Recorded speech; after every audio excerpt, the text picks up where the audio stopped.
but you do have the ability to look more attractive to someone that's a decision maker. And that's not just saying your script is great. That's one. But the way you present yourself, the way you present your script, yes. But also, what else have you done? What have you done in the meantime while not getting that big yes? What are the small things you were able to do on your own?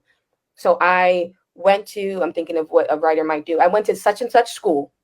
That's not always the way. I'm looking right into camera. That's not always the way. I went to such and such school and I was trained by this particular person. If you're wanting to go to school for writing or anything, find out who's going to be training you. Like, find that out, because you can't brag about so-and-so and there are no one that has done nothing. You need to be trained by someone that has actually done something. If you're going to pay for an education, I don't want someone training me that has never done what I'm trying to do. Mm-hmm. That's why, like, Spike and different ones, they do these, like, they still go and teach at NYU or, USC. They have a bunch of people, that side of things. Also, you can say, oh, in the meantime, I wrote 2 shorts and they were produced by such and such. Or forget production. Maybe you don't have that ability to make those yeses even. You submit it to a bunch of script competitions, right? Real script competitions don't fall for the trap. Real ones that are vetted. You submitted it and you won. This happened to a writer, a friend of mine, just recently. You won, or you got honorable mention. You're making it more attractive. You think that someone wants to read your 120-page script because it's good? I don't know you. So I don't know it's good, and I don't know you can write. And even if it was good, I don't know if you're even somebody I want to take a journey with. So what makes me attracted to you is not your script first. It's the person. It's who you are and how you can be valuable, and then what your project is and how that can be valuable. So you're adding those things to your script, like submitting it to script compositions. You got so-and-so to read it. Some people see this stuff with like, oh, so-and-so reviewed this or so-and-so made a comment about this. It's like, man, they have ins in the industry. No, they might have just knocked on the door 100 times, asking everyone that they came in contact with on LinkedIn, please read my script, please read my script. Finally, someone's like, all right, fine, I'll read it. Wow, this is really good. Now I can say so-and-so said, wow, this is really good. That may not mean anything with money, but now I'm making myself more valuable. So bring it with value. And if you're like, I can't do any of that, Rachel, I have not done any of that, still walk in the room like you have. Like, you're validated by yourself.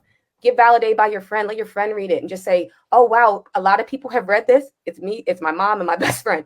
And they really love the passion behind it. Now you're saying something to me that's not you telling me it's a great story. The such and such character does X, Y, and Z. I'm like, But when I read at the beginning of your email, I've been putting this through. I've been submitting it. And many people, 2 people have said that the passion behind the main character hit them while reading it. It could have been your grandmom that said it, but tell me in that email before you start telling me the character goes on a life-changing journey, because it's like, I don't know who you are. Why would I want to, like, I don't care about your characters. Like, and I'm saying, again, not saying personally, this is speaking from an industry standpoint. So a lot of times when I do interviews, people then send me mean emails. You're mean. No, this is real. They're just not telling you. This is the business. This is real. This is the business, because you know what? I get some of those and I'm like, no, I'm not doing that. Yeah. Hey, I'll get the email. Hey, watch my feature film. Why? You didn't sell me on it at all. And then you come with the, hey, watch my, what?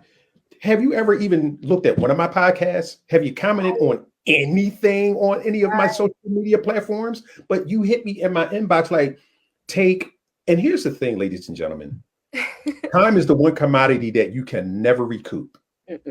So if you're asking me to do something like that, it better be worth my while. And another thing you just said about, people saying something about the script, how passionate they were about it. Every time you watch a commercial, 9 out of 10 doctors. Who are those 9 out of 10 doctors? You have absolutely no idea, but they throw that in there.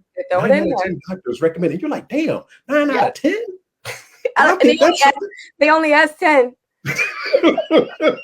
But it's like, wow. So okay, so that must be legitimate. But you said something. Oh my gosh. I like that word, legitimate. Legitimize yourself through other people, not yourself. Yes, and also what you were talking about when the people are going into your direct messages, which I absolutely hate, but it happens. And I was listening to a gentleman on Clubhouse yesterday. There's a writer out of Hollywood, Yvette Vargas, and she does a room on Clubhouse through Hollywood. She does it every Wednesday, and she interviews different interesting people. And she had a gentleman in there yesterday. He's really big in tech, and he said something so profound, because she said, well, what do you say to people that are, really wanting to do things? And he said, green light yourself. Yep. And that's basically what you just said.